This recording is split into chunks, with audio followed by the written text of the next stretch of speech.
A couple years ago, I was in Ohio at a shopping mall. An old white lady, this is true, she was following me around the mall, which sounds paranoid, but I'm sure she was following me. Mean lady, too. You ever see a woman with lines on her face that just tell you, like, even if she smiled, it looked like it would hurt the muscles in her face?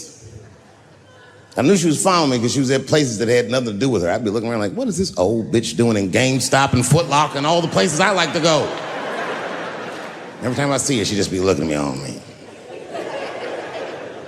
And eventually, I forgot about her. So then after I'm shopping, I go all the way to the back of the parking lot. I'm parked all the way in the back.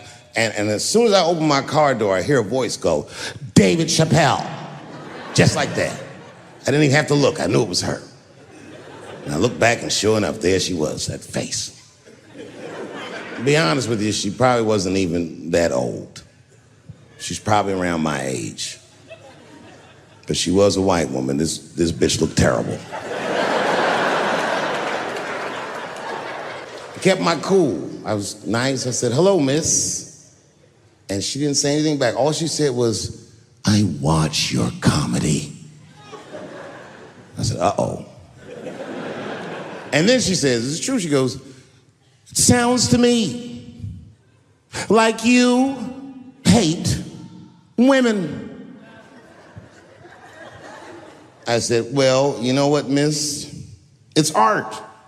And you're free to interpret this art however you'd like. But I can tell you, as the maker of this art, that I don't believe that I feel that way. And she said, well, I think. And I said, shut up, bitch. Shut the fuck up. Before I kill you and put you in the trunk. Ain't nobody around here.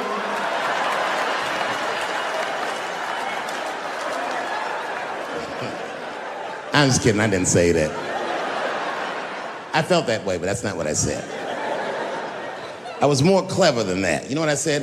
And this is exactly what I said. I said, miss, before you finish that statement, let me ask you a question. Where'd you see me? Did you buy a ticket to a concert I did? I doubt that.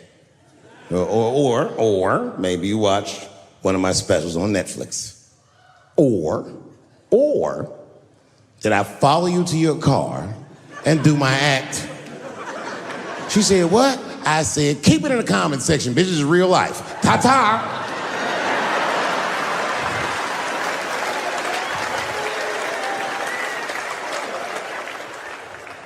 And then I drove off. You can see it. You ever have this happen? This is how confusing it is. This is the practical application of what I'm talking about. Like a guy be out, just having a lot of guys, you be at a club, bar, right? You're kicking with your boys, and a girl walks by, and man, she looks good. She looks good. Not good in that classical way. I mean, you know, I'm talking good like she got half her ass hanging out her skirt. Her titties are all mashed together, popping out the top of her turtleneck and shit.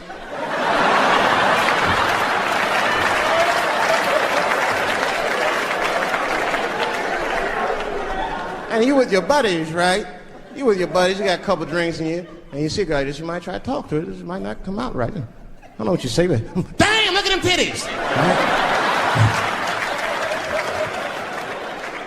The girl gets mad and says, wait a minute.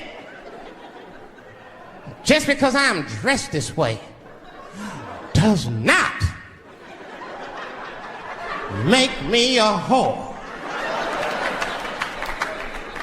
Which is true. Gentlemen, that is true. Just because they dress a certain way doesn't mean they are a certain way. Don't ever forget it. But ladies, you must understand that that is fucking confusing. Just is. Now that would be like me, Dave Chappelle, the comedian, walking around the streets in a cop uniform. Somebody might run up on me. Oh, thank God. Officer, help us. Come on, they're over here. Help us. I'm like, oh, just because I'm dressed this way does not make me a police officer. You understand what I'm saying? It's like, all right, lady, fine. You are not a whore. But you are wearing a whore's uniform, I'll tell you that shit right now. Another time, about 6 years ago, there was a lesbian woman that that tried to sell a story about me to TMZ. Thank goodness TMZ could see right through the sham of that story. This woman claimed that I beat her up in a nightclub because she was a lesbian. That is fucking crazy. Bitch, I didn't even know you was a woman.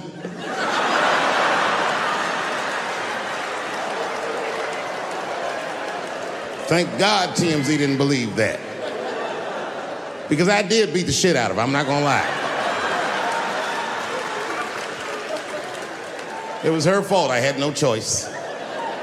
I came in the club minding my own business, and a woman came up to me, she goes, "Oh my God, Dave Chappelle." And I was just being reciprocally nice. "Hey, miss, how are you?" Blah, blah, blah. Benign talk, nothing to it.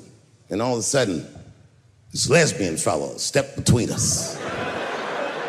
"Hey, nigga, that's my girl." I said, yo, my man, back up like that. She said, "I ain't backing up off shit, nigga, that's my girl." I said, "Bro, you're gonna have to give me 3 feet like this." She said, "Stop calling me a man, motherfucker. I'm a woman." I said, "What?"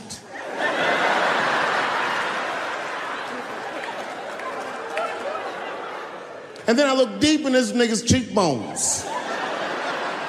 I said, "Oh my God, you are a woman." It was just too much for me to even wrap my mind around. But I tell you what, I unballed my fist immediately, and I softened my posture so that she would know she's in no danger.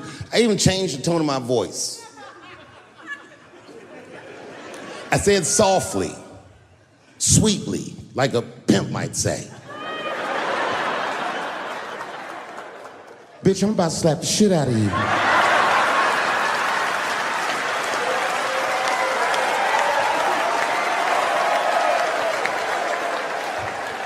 I should have done it. Oh, I wish I didn't say that. She dropped that foot back. Boop, she was in a perfect southpaw stance. Her shoulders were angled correctly. Her head movement was good. I said, "Oh no, this bitch boxes for real." She threw a wild hook at me and I saw it coming from yesterday, so I slipped it like this. I had no choice.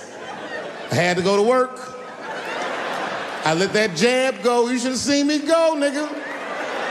I tenderized them titties like chicken cutlets.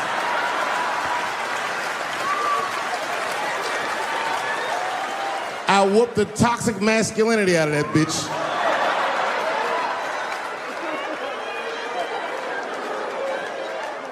I'm sorry, ladies, I got a fucking Me Too headache. Y'all is killing me right now. It's really fucking tough to watch what's going on. You know, ladies, I said it in my last special, and I got in a lot of trouble for this. I told you were right. But the way you're going about it is not going to work. But I'm biased. I said it. Louis C.K. was a very good friend of mine before he died in that terrible masturbation accident. And it was his room. You read the story. He was masturbating in his own room. That's where you're supposed to masturbate. And then he said, "Hey, everybody, I'm gonna pull my dick out." Nobody ran for the door or nothing like that. They all just kind of hung out like, I wonder if this guy is serious. And he came on his own stomach. There it is. What is the threat? Have any women ever seen a guy that just came on his own stomach? This is the least threatening motherfucker the earth has ever seen. All you see is shame in their face and cum dripping down like pancake butter.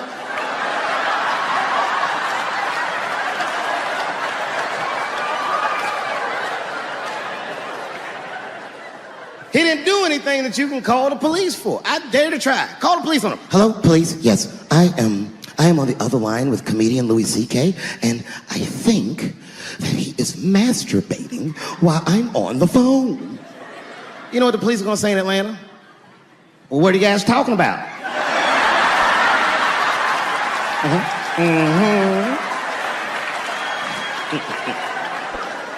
Caitlyn Jenner, whom I've met, wonderful person.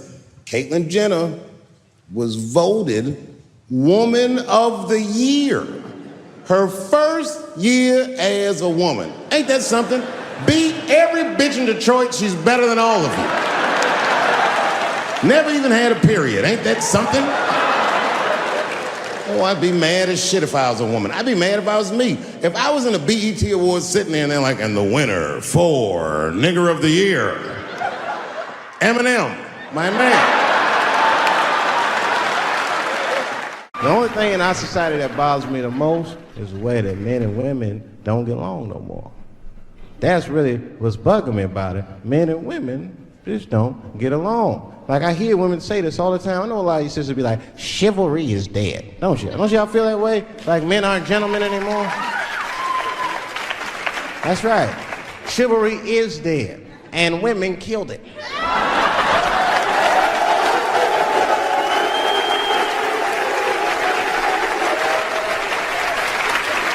There's a fundamental difference in the way we're going to see things. We're not going to see eye to eye on this issue. We're just not. Our tests in life are different. A woman's test in life is material. A man's test in life is a woman. Now, by test, I mean that those are the things that we desire. Men have nice cars. Not because they like nice cars, because they know women like nice cars. That's how it goes. Because men are hunters, and the car is the bait. And the woman comes and says, ooh, nice Porsche. Gotcha, bitch. That's how it is. That's true. Come on now, you go to a woman's house, her house be comfortable as shit. Women love comfortable surroundings, so men get comfortable surroundings. Let me tell you something. If a man could fuck a woman in a cardboard box, he wouldn't buy a house. But that's still not where chivalry got killed. Chivalry got killed by the feminist movement on the magazines that got women going crazy, because women got too much advice about men from other women. And they don't know what the fuck they're talking about.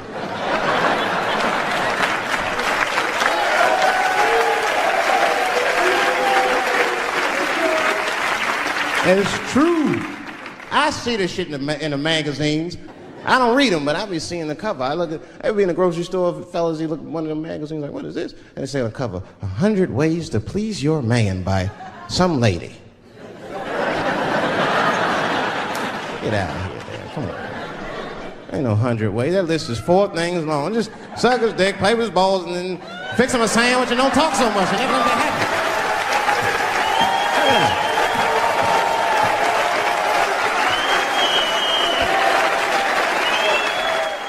Yeah. You know what I said? That's all I said. First of all, I'll tell you right now what I said. And I will tell you that this was not a joke. It's a true story. And I just happened to tell it. All right, what happened was I went to a gallery party, all right? I don't know who in here has ever been rich before, but these are very nice parties. You know, wine and cheese and ball of conversation. And there was a few eccentric types, one of which was a very wealthy man that happened to be wearing a dress. I don't know what you call him, man. This is a tranny or a drag queen, perhaps. Whatever it was definitely a man. And this man was definitely on drugs. I don't know what kind of drugs he's on, but I knew he had too much. He didn't look good. It's like this. He's like, he looked sick. And all his friends were standing around him, concerned, trying to revive him. I don't know whether it looked like some kind of gay CPR. There was fanning and shit.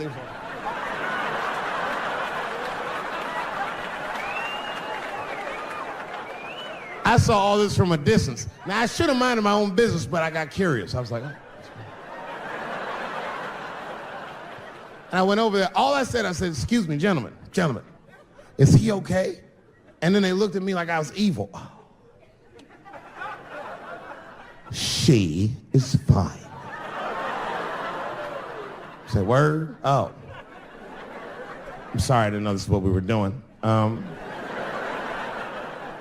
Here's my thing. I would support anybody's right to be whoever they feel like they are inside. I'm your ally in that. However, my question is, to what degree do I have to participate in your self-image? Is it fair that I have to change my whole pronoun game up for this motherfucker? That didn't make sense. Seriously. If I put on an Argyle sweater and I'm like, hey everybody, I feel like a white guy in this sweater and I want some goddamn respect and a bank loan. That's not gonna work. Give a fuck how I feel. Why should I give a fuck how you feel? Nigger is a pronoun. Well, there was no time for philosophical debate. This was an emergency situation. I said, fine. Sorry, guys. I was just worried because she looks terrible. She just fell off the bench. Appears that her dick is popping out of her dress. You mind if I call an ambulance, champ? I'd rather not be at a party where a tranny ODs. There's too many questions to answer.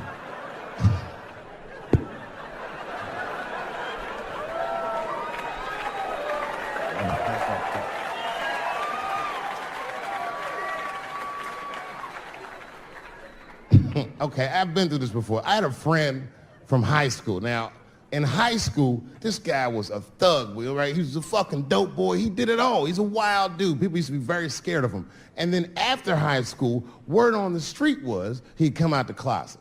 I personally didn't believe it.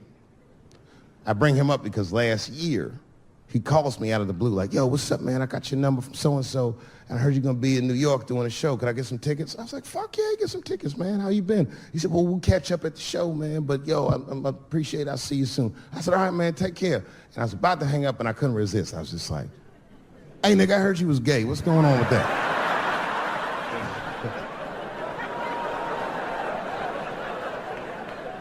And I wish I didn't ask, because he sounded like he was dying to talk about that shit. And he had a long story about it. And it's not that I didn't care, but I was, I don't like talking on the phone. I was watching TV at the same time. So I just wasn't really paying attention like I should. But I was trying to sound supportive, but I didn't really know what to say. So I was just like mumbling shit throughout this conversation. I was just like, nigga, you gay, man. You just gay. Like,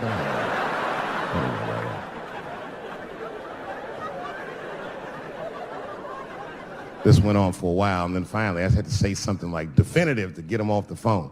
And I was like, hey, man, you know what? Don't let people get you down, all right? And the next time someone tries to make you feel bad about yourself, just remember, everybody fucks funny to somebody.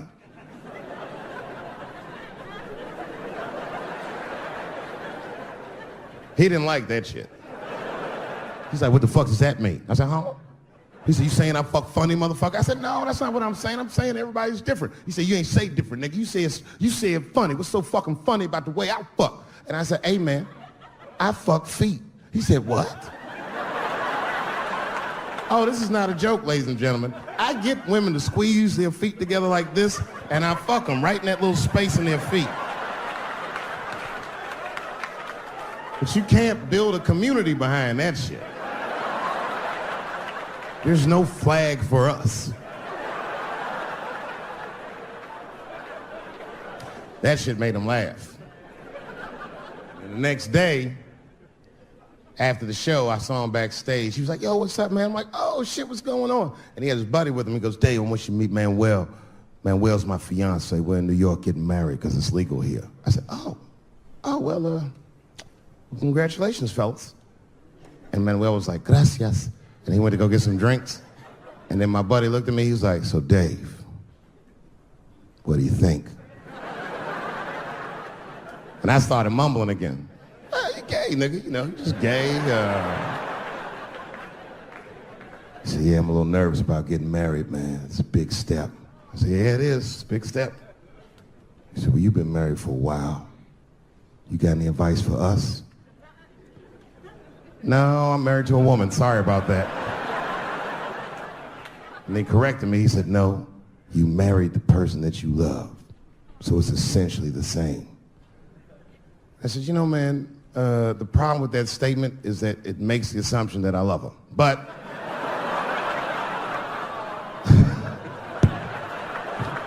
you guys lighten the fuck up. Of course I love my wife. She laughs at this shit. As a matter of fact, she eats and spends this shit.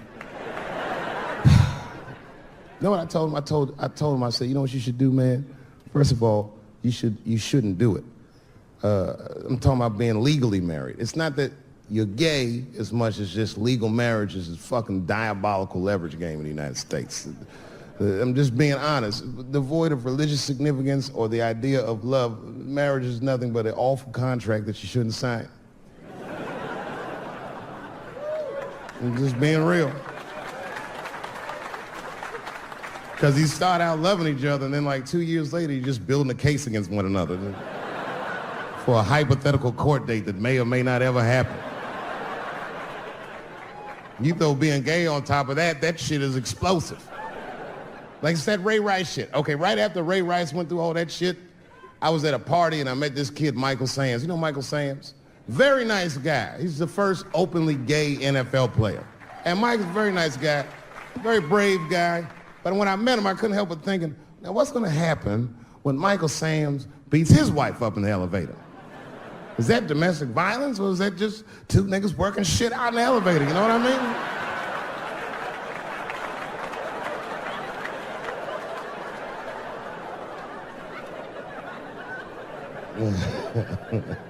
Anyway, I give all married men the same advice, gay or straight. Get a dog. This dog will love you all the time, but she's not going to. It's real talk. I didn't even know about dogs, and my kids got the dog. They brought him home from the shelter, and I didn't even want him. They were like, "Can we keep him?" I said, "Nope." I said, "Where'd you even get this dog?" They're like, "We got him from the shelter." I was like, "Ugh. Probably something wrong with him. You can't keep him." And then my kids started crying and screaming like the dog had gambling debts. "Please, Dad, if you don't let us keep him, they're gonna kill him." I was like, "Oh. All right, you can keep him." And this dog was a menace. I hated his guts. Then one night I'd smoked a bunch of weed and I was eating a sandwich and Baba came over. Baba's the dog. He came over and was staring at me. This will make you very uncomfortable if you're just looking at you usually.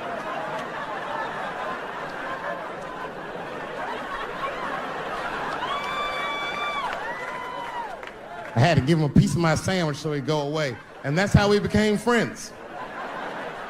Now, if you see me walking down the street with Baba, I ain't got no leash or nothing. He walks right next to me. If I stop, he'll stop. And if I go, he'll go. And all my friends are like, "Yo, Dave, that shit is dope. How you train Baba to do that shit?"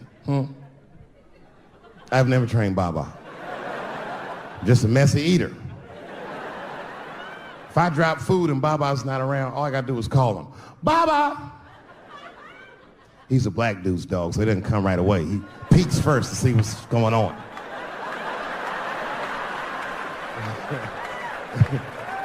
I gotta tap my foot so he can see the food. "Over here, little buddy." And he's like, "Thanks, Dave." He'll come get it and run off. Well, I have some very bad news for the people in the front rows. I heard that some of you paid as much as $800 for your tickets. Sadly, I did this same show a couple weeks ago in Atlanta for $60 a head. Can you imagine?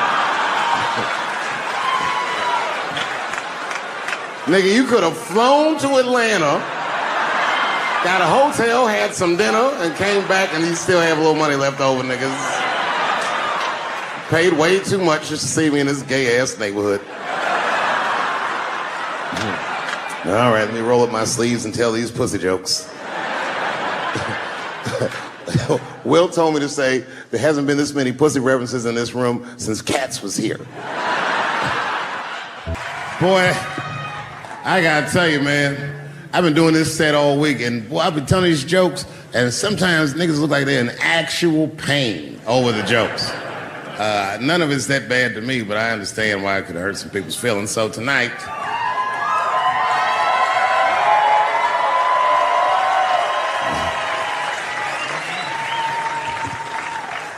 I'm going to give you an opportunity that I rarely give anybody. I'm going to let you say whatever it is you need to say to my face, or ask me whatever it is you want to know. But there are no dumb questions allowed. If you ask a stupid question, you'll be asked to leave. Nah, I'm just kidding. Go ahead. Everyone relax. Come on. Oh, yes, sir, in the front. 2 questions. How often do you write? And can I have a cigarette? All right. First, you may have a cigarette. But remember, this is not jail, motherfucker. This lady right here. I have a question. Do you remember this scene? Oh, I do remember that. Ma'am, I'm going to have to ask you to leave. That's a terrible question.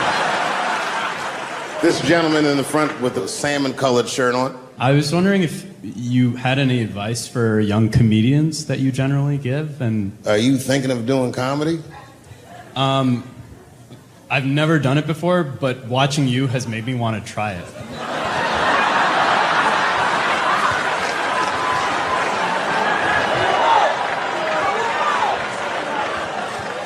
I don't know if that's an insult or not. It's a compliment. It's. I mean, niggas don't say I've never done brain surgery, but it looked a lot easier than I thought. I'm teasing. All right, here'd be my advice. Okay, I don't know how comedians start nowadays, right? But what I would suggest is just start. And once you start, you can't really stop, no matter what happens, no matter how bad it gets, no matter what people say. You know what I mean? Because comedy is weird like that. You know why I hate watching other comedians do comedy? Not because I hate other comedians, but because I love comedy so much. It's like watching somebody else fuck your girl. And I say, fuck her better than that. Yes, you on the aisle up there, the lady with the long... Yes, you, standing up. I see you. My favorite book of all time, The Narrative of the Life of Frederick Douglass.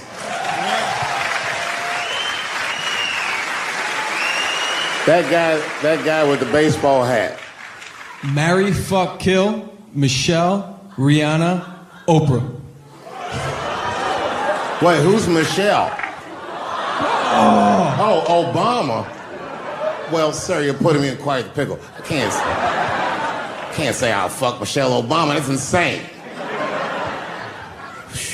Well, I guess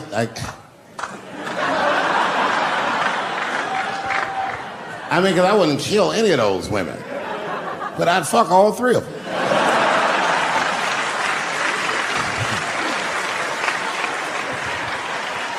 The gentleman in the blue Oxford standing up. Tell us a story with Charlie Murphy. Tell a story about Charlie Murphy? Or your favorite. Boy, there's so many good Charlie Murphys. You know, the thing with Charlie Murphy is he used to just make us laugh all the time. And I used to ask him about all the old Hollywood shit I was curious about. Like when they used to accuse Michael Jackson, I remember asking once, I go, Charlie, do you think Michael Jackson actually did those things? And he said, let me ask you a question, Dave. He said, say it is illegal to fuck women. How long are you staying out of jail? So God bless Charlie Murphy, wherever you are. Charlie, I love you. Who do you think is going to win the 2020 election? All right, I'm going to put a pin in this, but I'll tell you right now, fella, I don't know, but I think Trump has a better shot than a lot of people would like to think. I'm just saying, it all depends on how the left talks. The way we're talking is not going to win the fucking ball game.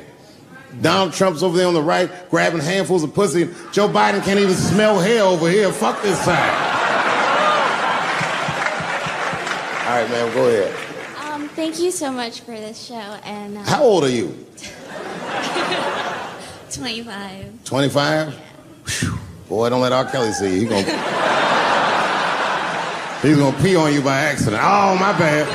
I thought she was 15. Yuck. I'm totally joking. I'm sorry. My question is there anything you've learned from another comedian that you feel like will stay with you for life? I tell you what, miss, that's a good question. Yes, is the short answer.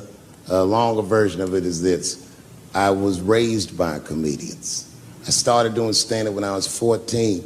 The other day, I went to a comedian's funeral, and I realized as we was putting this motherfucker in the ground that these people are at least as influential to me as my family. I rock with these niggas till the wheel falls off. We fight and we fuss and we are jealous of each other and we get mad at each other, but my life wouldn't have been what it was without each and every one of them, and I consider them my family. That's the answer. Still hadn't figured out exactly how to say what I wanted to say, but I was doing pretty good. And I was doing some Me Too jokes, and a woman stood up from the audience and she was crying. Clearly, it was a white woman. She says to me, you can't say that. It's 200 seat room. It's a very small room. I'm like, what the fuck are you, like, miss, are you okay? What are you doing? She said, you can't say that. I said, yes, I can. It's my show. I'll say whatever the fuck I want. The crowd's like, ooh, like this. And then she gets up from the table and she starts making a big like show of just pushing through the aisles and all this stuff. And there's like a curtain right before the front door. And she gets to the curtain and she's crying. This is fucking crazy. She says, I'm sorry I was raped. It's a fucking comedy club. It's like loud farting getting out of an elevator. Nothing funny can happen in here. Now I'm trapped in a room with this woman's fucking stink.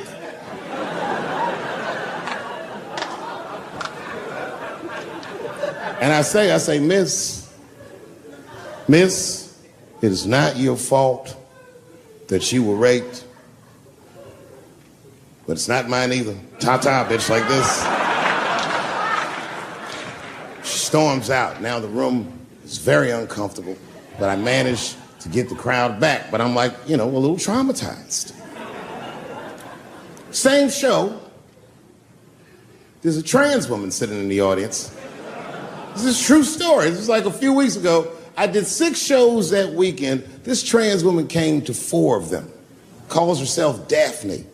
Man, this chick Daphne was in there cracking the fuck up at everything I said about everybody. It was amazing. She was laughing, and it was fun to watch her laugh. You could tell she was letting go with something that was heavy, and she'd throw her head back, and she'd smile with all her teeth. She was having a great time. And the more fun she had, I felt bad, because I knew I had some trans jokes to unload. And I thought to myself, maybe I shouldn't say these jokes because I don't want to like fuck her evening up. She's having so much fun. But then I thought to myself, well, if I can't say it in front of her, should I say this shit at all?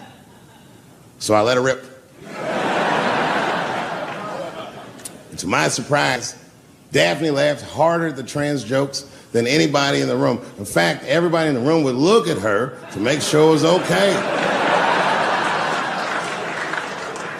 And I got off stage, I was in the dressing room, I was like, man, this is a fucking weird show. I'm sitting in the dressing room by myself just trying to figure out, like, what the fuck just happened out there? Like, why is it that this one woman can't take any of these jokes and Daphne can take all of these jokes? So weird. And then I realized, Daphne used to be a man.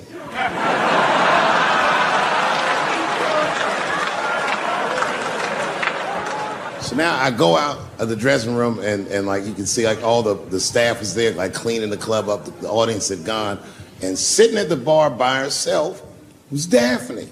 And she's like, hey, Dave, come join me for a drink. And I don't want her to think that I'm transphobic or nothing, so I'm like, fuck, I guess I could have at least a drink. And we get some tequila and we're sitting there. And she was fucking cool. Turns out that Daphne, she wants to be a comedian. She was asking me for advice, and I told her advice and all that shit. And then she says to me, she says, boy, you sure do get a bad rap for your trans jokes. I said, Daphne, thank you, but you don't have to say that. I hope I didn't offend you. She goes, no. She said, in fact, I read about you in the New York Times. I said, you did? She said, yeah. She said, I thought it was interesting that they blamed you for R. Kelly. They said you normalized him for telling jokes about him. I go, yeah, they said that. She goes, I wonder why they never said that you normalized transgenders by telling jokes about us. And I'd never thought about that. It never occurred to me. And we started making out. And then like, I reached up just to see what it felt like. I was like, what? And it felt like pussy, didn't it? It was just like, go ahead, ask me a question. What the fuck you gonna do if Trump get reelected? What am I gonna do if Trump gets reelected? Probably get a significant tax break.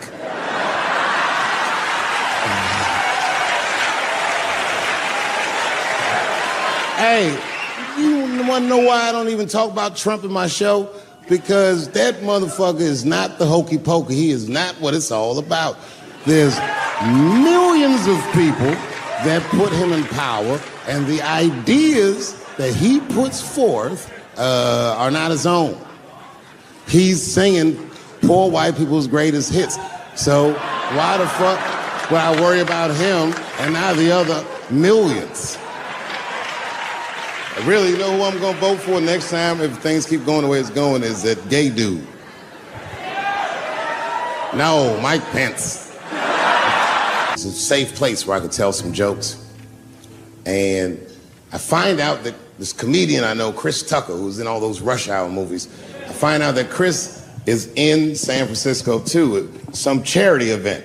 So I call him, I'm like, yo, I just saw you at some charity event. I said, I'm doing a show at the Punchline. Why don't you come by the club after your event? And he's like, cool, Dave. I thought you was dead, nigga. I'll come by.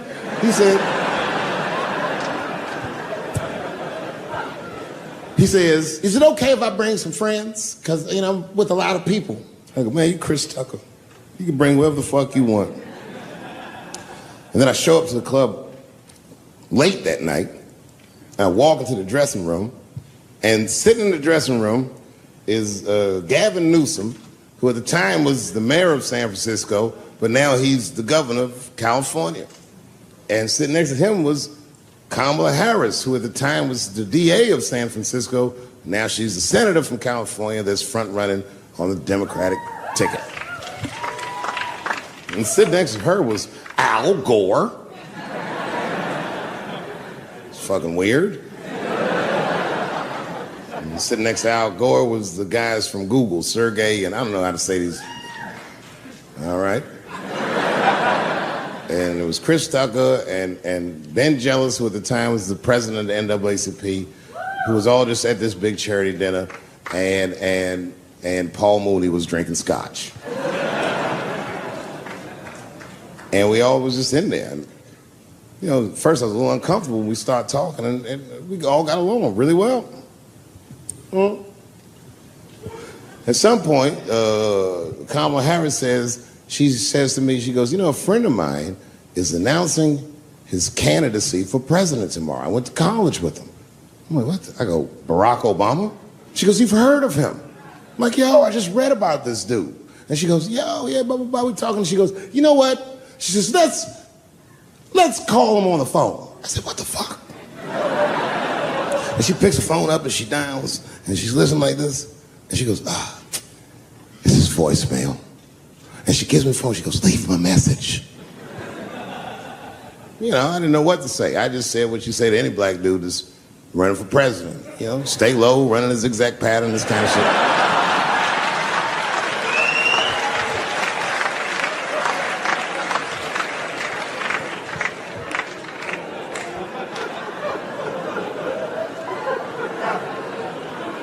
And then the last thing I say is, you know what? I said, sir, I really do believe you can do this. Like, man, I'm wishing you luck.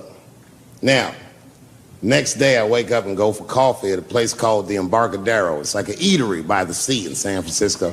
And I'm walking to the coffee shop and there's a police line and I can't cross the tape.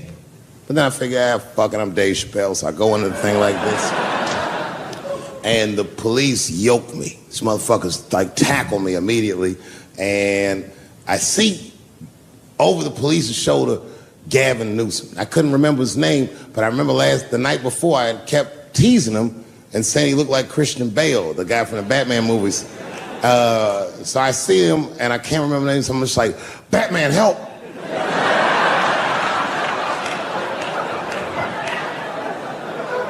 And he stops, he's like, Dave?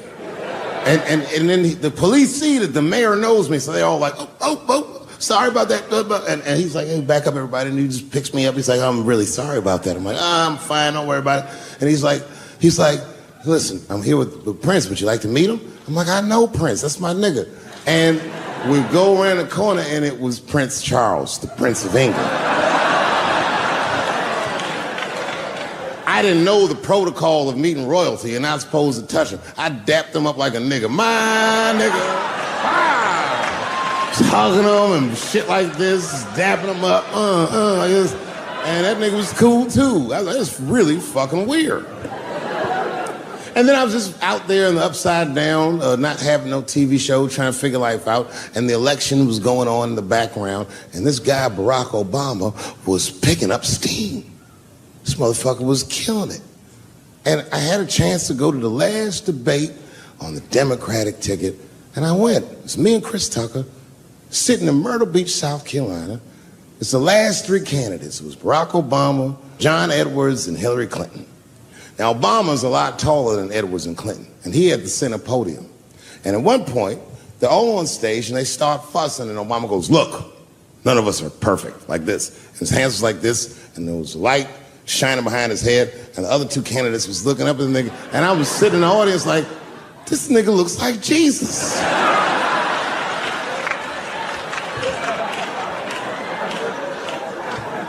And I realized in that moment that I was looking at the next president of the United States. I was certain of it. I couldn't explain it, but I knew what I was seeing. And I got really excited. And I'm not that kind of guy. I said, I gotta meet this motherfucker.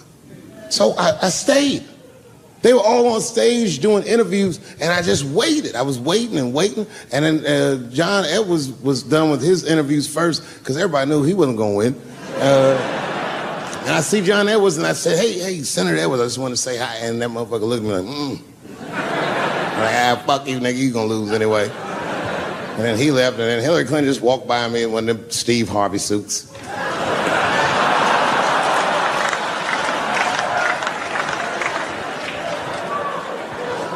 But Obama was taking forever. Everybody wanted to talk to him. When I knew the media saw exactly what I saw, there was no question about it. That was the guy. I waited and I waited, and finally, must have been over an hour and a half, he finishes his last interview. He's like, man, thank you very much. Good talking to you.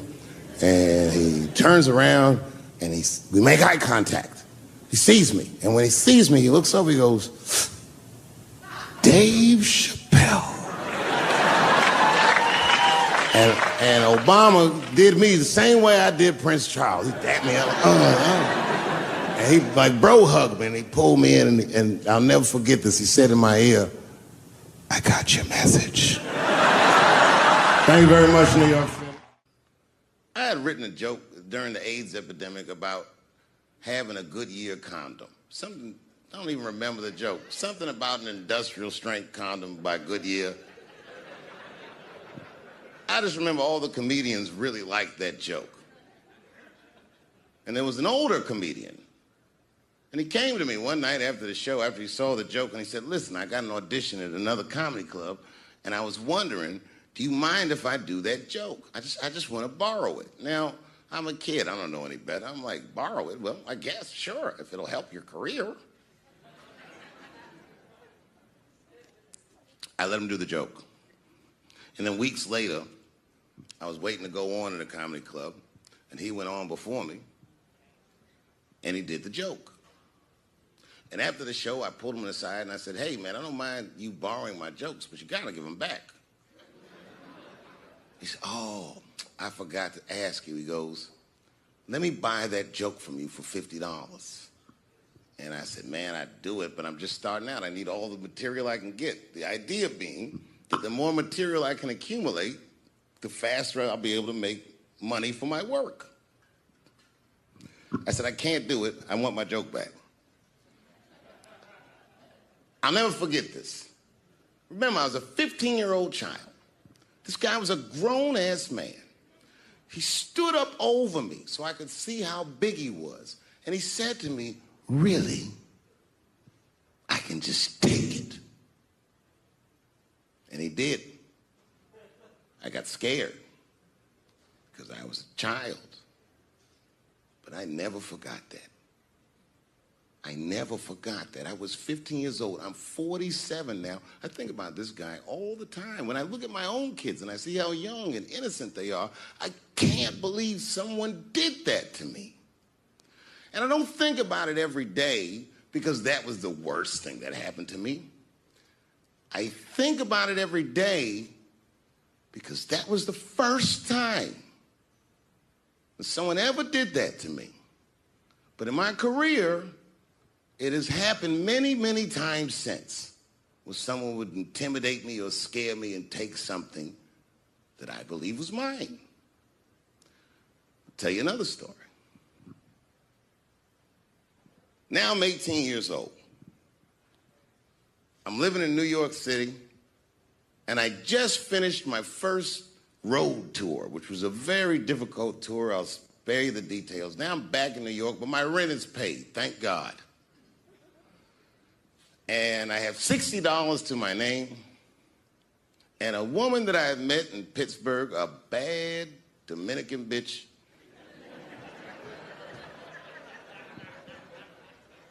was coming to New York. She was going to spend the weekend with me. I couldn't wait for her to get there. She was coming that evening. But remember, I only had $60 for a whole weekend to entertain a bad bitch. Now I'm walking through Greenwich Village, and I see something I've never seen before. 3-card Monte. You know what that is?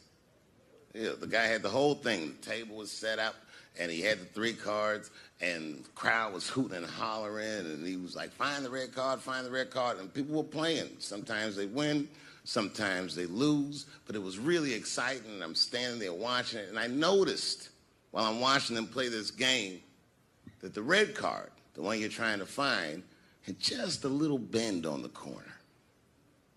And I'm watching it, and I'm like, yo, this guy doesn't seem to know that red card is bent. I'm going to beat this motherfucker. And I walked up to the table, and I said, let me play a hand. And I put my last $60 on that table, and he starts to shuffle and find the red card, find the red card. And I kept watching that bent card go around the table, make sure I kept my eyes on that bent card.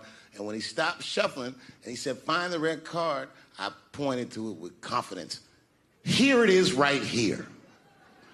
And he flipped it over, and it was black. And he took my money. I couldn't fucking believe that. How did this nigga do that? Was that magic or sorcery? I was confused. So you know what I did? I sat there and I watched him for a real long time play the game. And I realized that all those people who was doing all that hooting and hollering and betting, my God, they were his friends. They were in on the whole thing. I felt so wronged. I felt so stupid.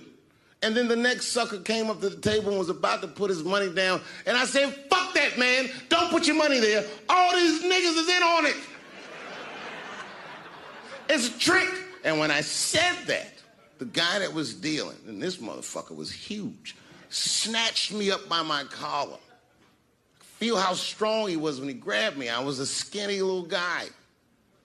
And he was going to maul me. The only reason he didn't, I'm sure, is because he saw the fear in my face. And that fear, he looked at me. I saw his eyes go from hard to soft. He softened. Then he looked at me like the way a father would look at a child. And he said to me, young man, don't ever come between a man and his meal. I never forgot that either. Most niggas would have to run the streets for years to learn a lesson that profound. It took me 2 seconds. Never get between somebody and their paper. Taking a man's livelihood away from him is akin to killing him. Do you know why Prince, the famous rock star that was a friend of mine, do you know why he called himself the artist when he came back?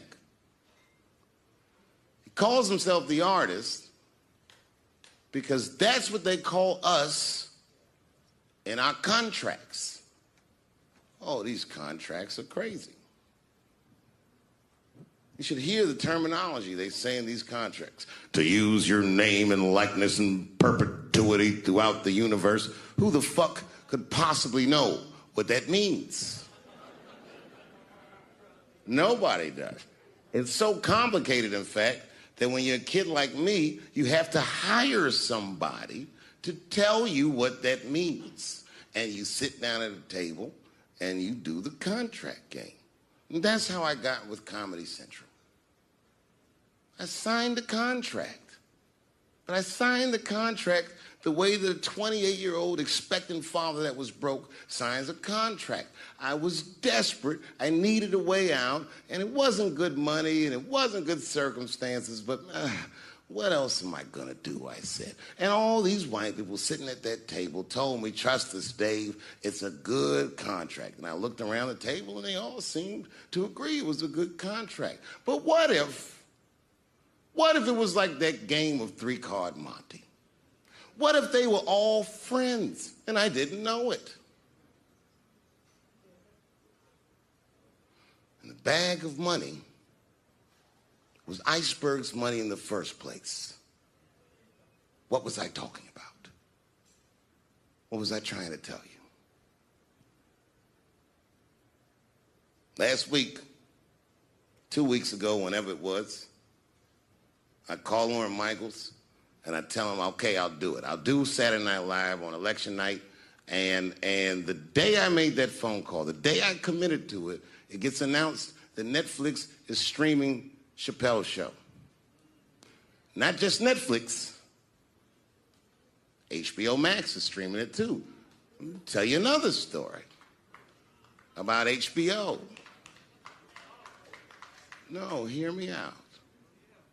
Did you know, before Chappelle's show was at Comedy Central, I pitched that show to HBO.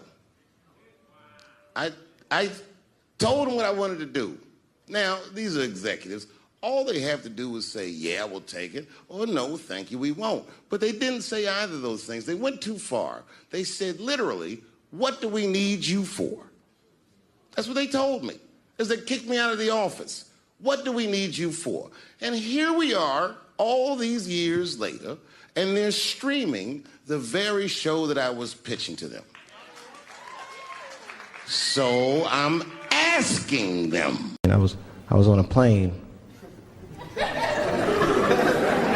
I was coming from overseas, and I don't know how this guy got a machine gun on the plane, but he stood up, man. He said, "Everybody, get on the fucking ground! Nobody look at my face!" I started freaking out. Because he was Chinese, I was like, why is he talking like that?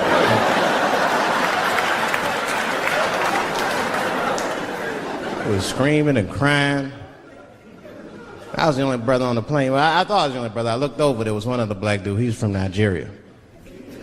I looked over at him, he was looking right in my face, man. He didn't say two words to me, he just looked at me, he was like...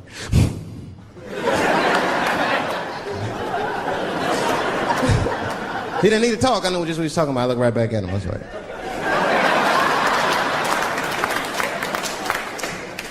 Some white dudes on the front of the plane seen us. They were like, oh my God. I think those black guys are going to try to save us.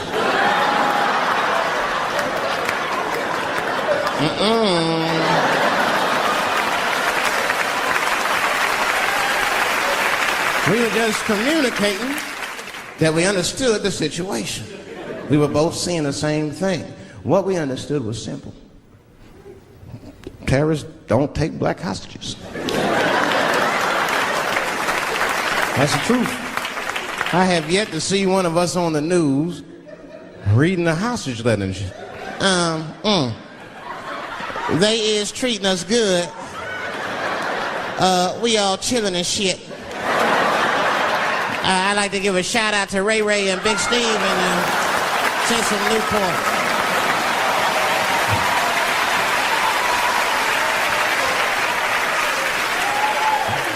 You're not gonna see it. And terrorists are smart. They know what they're doing there, you know.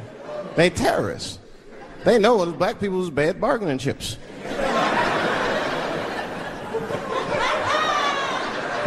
They called the White House. Hello? We have got 5 black... Hello?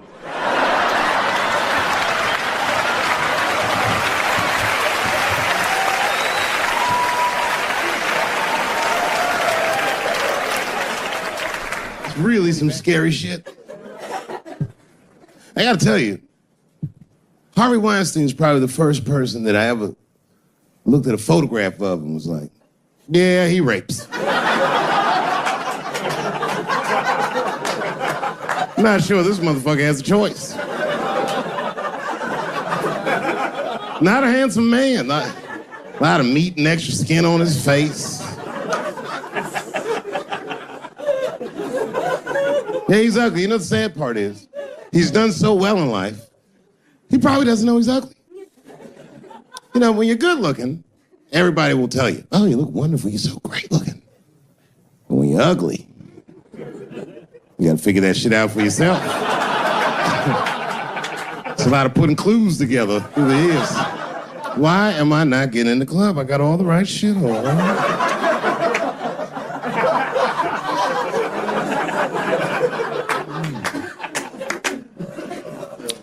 Because if it was Brad Pitt doing that shit, you wouldn't have heard a peep. The girl would just come back down like, I got the part.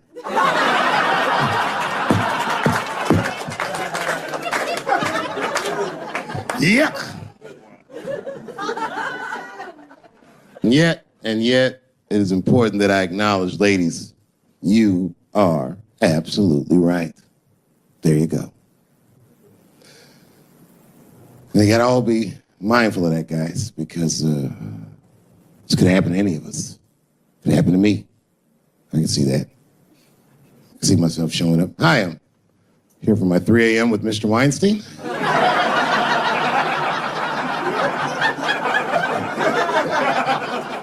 Hey, Harvey, I got your text. I'm here to talk about the script. Seems like it's going to be hard to read in candlelight, but I guess I could try.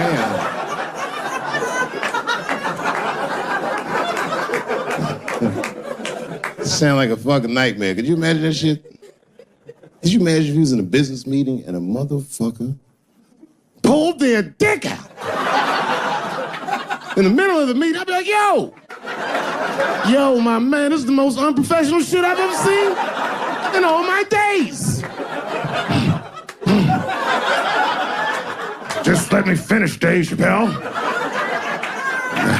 I'll put you in all 3 Lord of the Rings.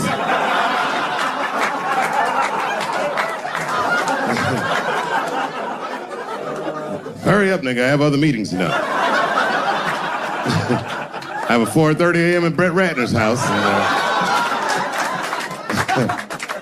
I believe it's wardrobe fitting.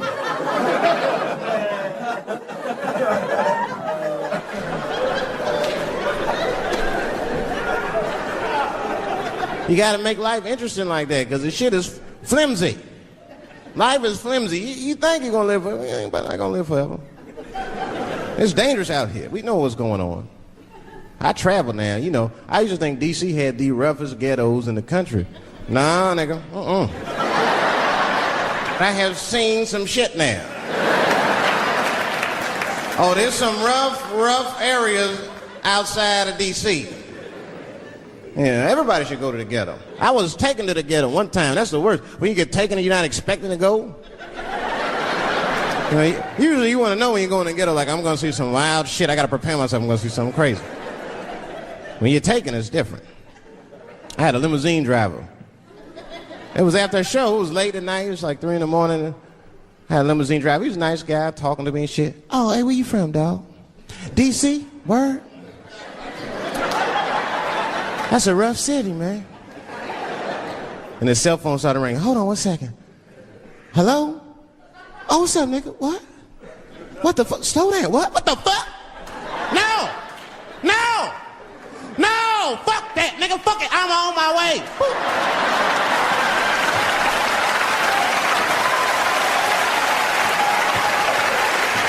Hey. I gotta make a stop real quick. At 3 o'clock in the morning. I didn't know he was taking me to the ghetto at first. I started looking out the window. I was like, what the fuck? Gun store, liquor store, gun store. Where the fuck are you taking me? This don't look good. He didn't say shit. He just pulled up in front of an old rickety building that looked like a project. Now, I'd never been there before. I'm not sure if it was a project, but it certainly had all the familiar symptoms of a project. A fucking crackhead ran this way.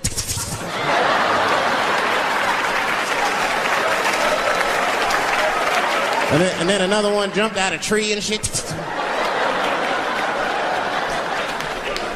The driver said, I'll be right back. And left me. Took the keys with him and just left me. at 3 o'clock in the morning in front of a project in a fucking limousine. This was not good. I was like, man, I gotta look around and see if I can see some landmarks and figure out where I'm at.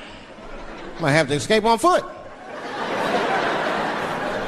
Now, this is when I knew I was in a bad neighborhood. You only see this in the worst neighborhoods. Remember, it's 3 o'clock in the morning. It's 3 o'clock in the morning. I look out the window. It was a fucking baby standing on a corner. Look at this. And the baby didn't even look scared. He was just standing there.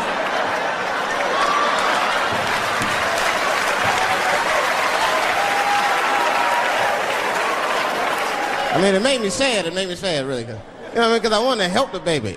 I was like, I don't trust you either. I'm sorry. Click. Click. The old baby on the corner trick, eh?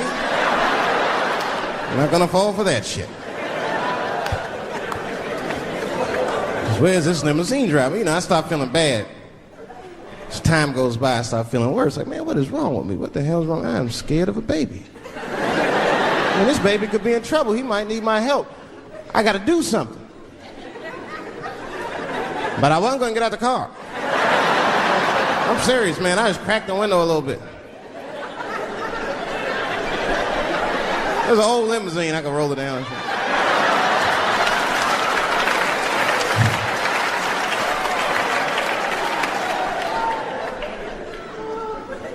Hey, baby. Baby, go home, man. It's 3 o'clock in the morning. What the fuck are you doing up? The baby said, I'm selling weed, nigga. I said, oh, shit.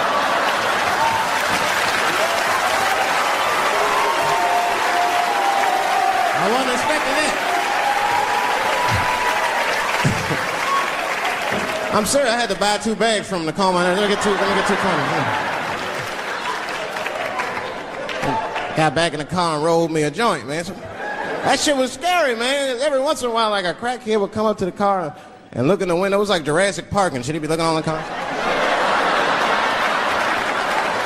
Hey, get out of here, cracky. That baby was still standing there, man. Then I started feeling bad again. Yeah, weed make you feel guilty sometimes, you know. Man, what is wrong with me, man? I have just bought weed from an infant. I can't condone this kind of behavior. What am I thinking? I can't let the fear ruin my morals. Gotta do something.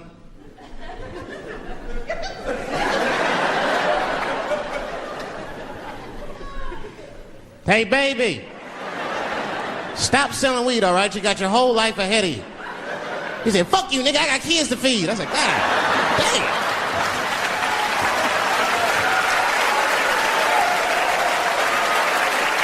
Sad. And just at that very moment, one of the crackheads was running across the street and got hit by a car. I know it was a hit and run. The police did it. That's all right. They sprinkled some crack on him and got back up. I almost protested the war in the beginning. Almost. Until I saw what happened to them Dixie chicks. I said, fuck that. If they'll do that to 3 white women, they will tear my black ass to pieces. I don't want to hear that shit. Yeah, man, they would. But I'm like, for real, why you care so much what the Dixie chicks say? It's not like they political scientists or nothing. They just bitches that can sing good. You know what I mean? Stop worshiping celebrities so much. Just don't listen, don't pay attention. I remember right around September 11th, Ja Rule was on MTV. That's what they said. They said, we got Ja Rule on the phone. Let's see what Ja's thoughts are on this tragedy. Who gives a fuck what Ja Rule thinks at a time like this, nigga? This is ridiculous. I don't want to dance. I'm scared to death. I want some answers that Ja Rule might not have right now. You think when bad shit happens to me, I'll be in the crib like, oh my God, this is terrible. Could somebody please find Ja Rule, get hold of this motherfucker so I can make sense of all this. Where is Ja? Add me Ja Rule.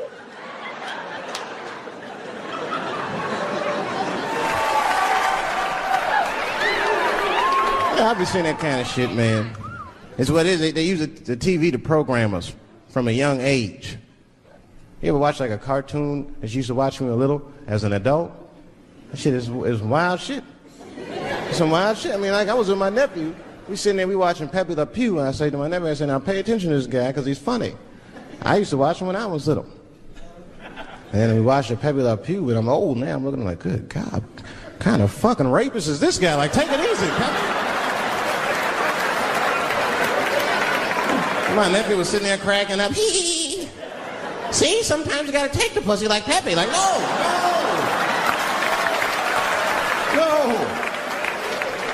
I had to turn the channel real quick. I turned on Sesame Street. I said, oh, phew, Sesame Street. This is much better because now he'll learn how to count and spell. But now I'm watching it as an adult and I realize Sesame Street teaches kids other things. It teaches kids how to judge people and label people. That's right. They got a character on there named Oscar. They treat this guy like shit the entire show. They judge him right in his face. Oscar, you are so mean. Isn't it, kids? Yeah, Oscar. You're a grouch. It's like, bitch, I live in a fucking trash can. I'm the poorest motherfucker on Sesame Street. Nobody's helping me. Then you wonder why your kids grow up and step over homeless people. Get it together, grouch. Get a job, grouch. So don't even tell me how to get to Sesame Street. That is a terrible place. I wouldn't go there if I knew the way. Who would want to live in a neighborhood like that? Fucking 6-foot pigeons walking around. And an elephant that's a junkie. Hi, bird. Yeah, that's right, Snuffy. Hi, bird, I'm sick. I need some smack, bird. Then Cookie Monster with his eyes popping out his head, screaming, cookie, cookie, cookie, like, ugh. What kind of cookies are you talking about? Chocolate chips don't do that to people. And then they had the nerve to put a pimp on there.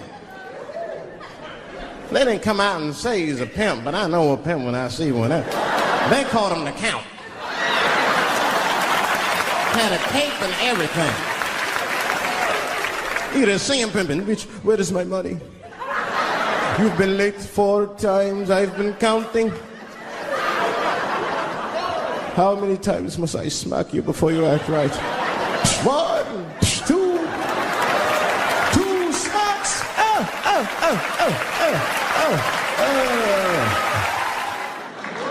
That's what I'm waiting for, because the timing of this Michael Jackson shit is what makes me doubt it. Every time this war is going out of control, or the economy gets bad, or something is wrong with the world at large, it's always these moments in history that Michael Jackson will coincidentally jerk off a kid. This is getting ridiculous. Like, are you planning this shit? Do you have meetings? Michael, thank you for coming. As you know, Michael, the war has not been going as well as we expected. There's been a lot of hiccups, and the public is asking us a lot of questions, of course. And, well, Michael, there's no nice way to say this, and all I know how to do is be direct, so let me just be direct. We're going to need you to jerk off another child, Mike. I'm sorry. I am sorry. But it would really help out. Or maybe he did it. Who knows? Who knows? That's the thing. That's what I wanted to say. Who knows? Who the fuck knows? Mike, God, and this little boy know. That's about it. That's about it. The only reason that I can even talk about this shit is because everybody is speculating. They all think he did it. And I don't think he did it. I'm alone in this. I don't think he did it.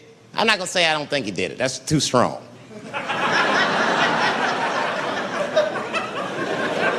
Let me just say I am reserving judgment until all the facts come out. But so far from what I heard, I mean, the kid said he was dying of cancer. He was in Make-A-Wish Foundation. He claims he had 2 weeks to live, and it was his dying wish to meet Michael Jackson. Come on, man, give me a fucking break. This kid is 10 years old. He don't remember Thriller. The fuck you want to meet Michael Jackson for, honestly? I remember Thriller, and I just, like, kind of want to meet this nigga. Like, I wouldn't break an appointment to meet him, I'll put it that way. I'd have to already be free. That's ridiculous. It's like if I'm down in 2 weeks and go, oh, mama, get me in a room with Chubby Chuckle.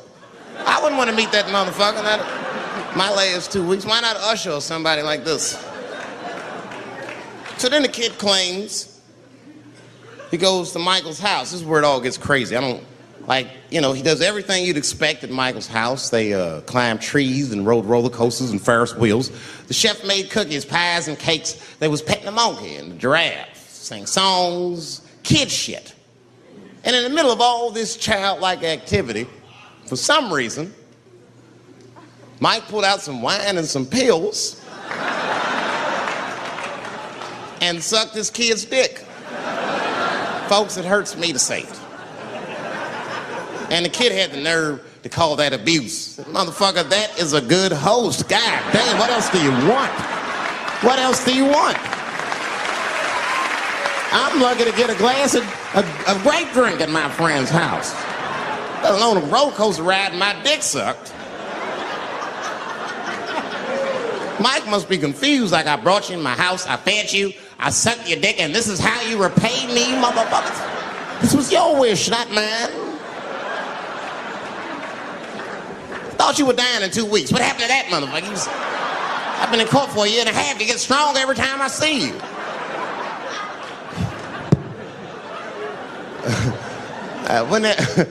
This is fucked up. I shouldn't even say this fuck. Wouldn't it be some ironic shit if they found out through this case that the cure for cancer was Michael Jackson sucking your dick somehow?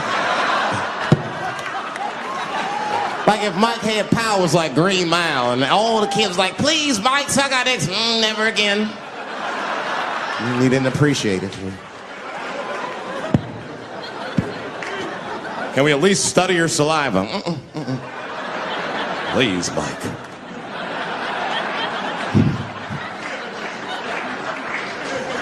Oh, my God. But there's a more important reason that I would stop doing comedy right now. And this reason is the real reason that's been percolating, and it really is the crowd, not you. I'm talking about the crowd on the big stage. It's too hard to entertain a country whose ears are so brittle. Motherfuckers are so sensitive, the whole country is turned into bitch-ass niggas.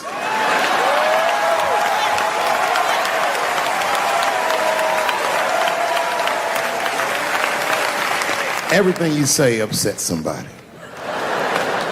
But motherfuckers are just taking it too far. I don't know why or how everybody got this goddamn sensitive. You know who hates me the most? The transgender community. Oh yeah, these motherfuckers. I mean, I didn't realize how bad it was. These motherfuckers, I was really mad about that last Netflix special.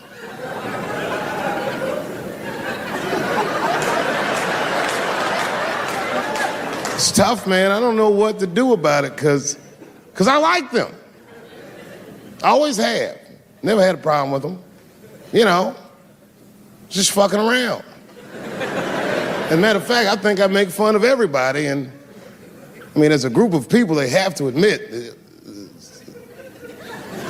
kind of fucking hilarious, man. I'm sorry, bro. It's like, I've never seen somebody in such a hilarious predicament not have a sense of humor about it.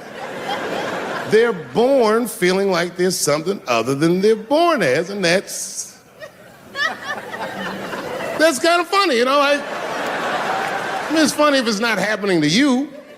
I believe transgenders. I don't understand them either, but I know they mean what they say. Them niggas cut their dicks off. That's all the proof I need. I've never seen somebody just throw their dick away. Don't need it.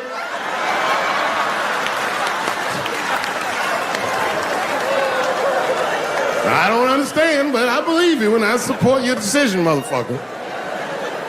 I was doing a show. I was in Portland, Oregon. And I was checked in a hotel under the name Charles Edward Cheese.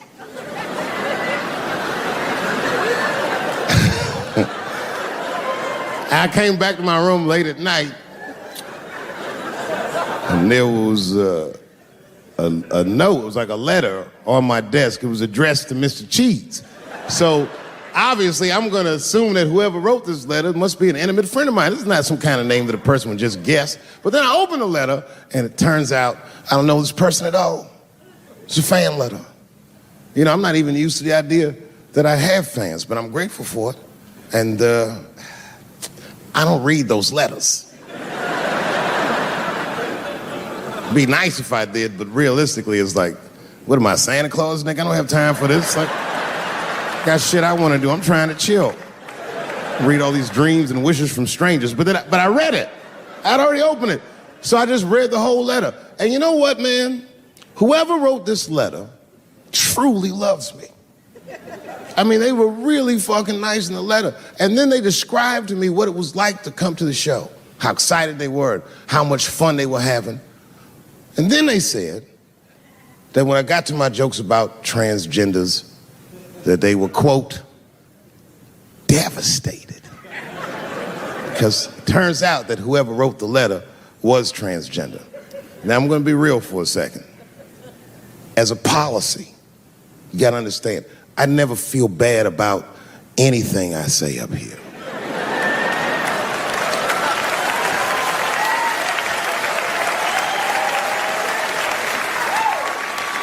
And I would never admit this to you if I hadn't locked your phones up.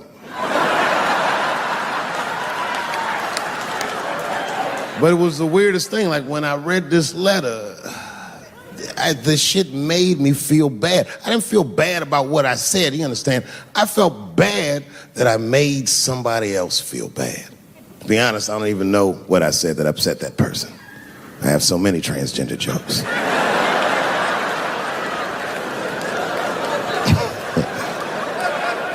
But I feel like it was probably this joke I'm about to tell you right now. And it's not even that bad of a joke. It's a true joke. I mean, it's not true, but I had read in the paper that Caitlyn Jenner was contemplating posing nude in an upcoming issue of Sports Illustrated. And I know it's not politically correct to say these things, so I just figured, fuck it, I'll say it for everybody else. Yuck.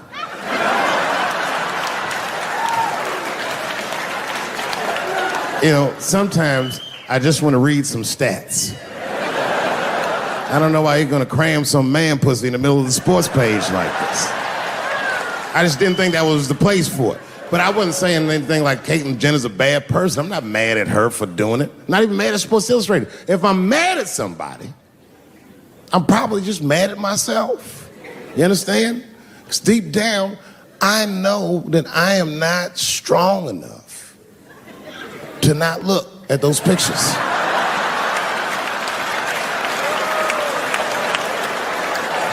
And I don't think I'm ready to see what she's trying to show me. So Caitlyn, goddamn it, if you go through with this thing, bitch, you better go hard or go home. I want you to go all the way. Hustler style. Do you know what hustler style means, miss? That means spread the lips.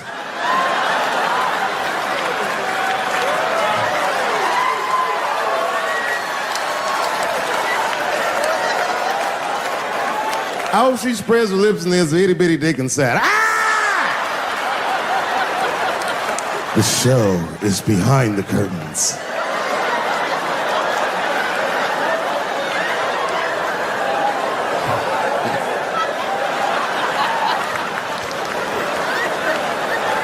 I don't know what I said that upset that person. You know, I can remember when it all started. It was when I was doing Chappelle's show. When I was doing Chappelle's show, I used to do the show, and then on the weekends I do like concerts and shit like that. So I'm doing a concert, and there was a couple in the front row, beautiful couple. The wife was obviously Asian.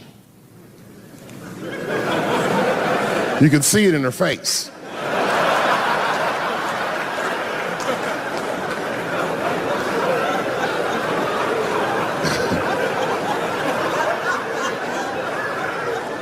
The husband, this motherfucker was mysterious, to say the least.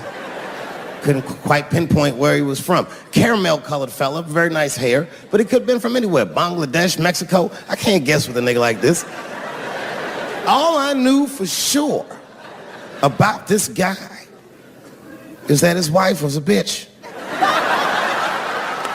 I could see that in her face, too. No, he was laughing and having a good time, and she was scowling at me at a goddamn comedy show. I couldn't figure it out. And then I realized at some point that she was pregnant, and I was smoking on stage. I said, oh my God, that's probably why she's mad. So I started to put my cigarette out, but then she hit me with one of them fake non-smoker calls. So I just kept smoking. I thought to myself, bitch, that baby will be fine, relax. And I tried to break the tension. I just asked her. That's all I said. I go, hey, where are you guys from anyway? And I could tell that she was on to me. She goes, very condescendingly, she says, I'm from California. If you're asking my ethnicity, I am Chinese. And her husband was just cool about the shit. He was like, I'm Mexican, bro. I said, well, I'm sorry if I offended you by asking, but you're a very beautiful couple. And miss, there's no question that you're gonna give birth to the hardest working baby this world has ever seen.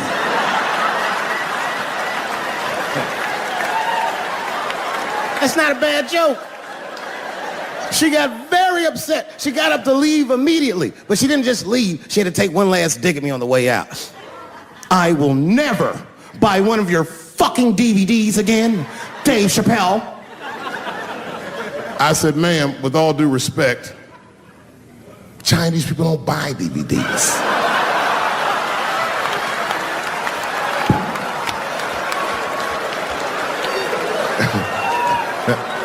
And the crowd went crazy. We were all laughing, having a good time. I didn't even think anything of it. And then just 3 days later, this lady sends a fucking letter to my promoter telling him not to book me for shows anymore because I was, quote, racist, and I'm quoting her, insensitive to the nature of my interracial marriage. I was like, word, bitch, I was. If she had just done a little bit of research, she would know that I myself am in an interracial marriage. That's right. In fact, my wife is Asian too. Surprise, bitch, I'll see you on Thanksgiving.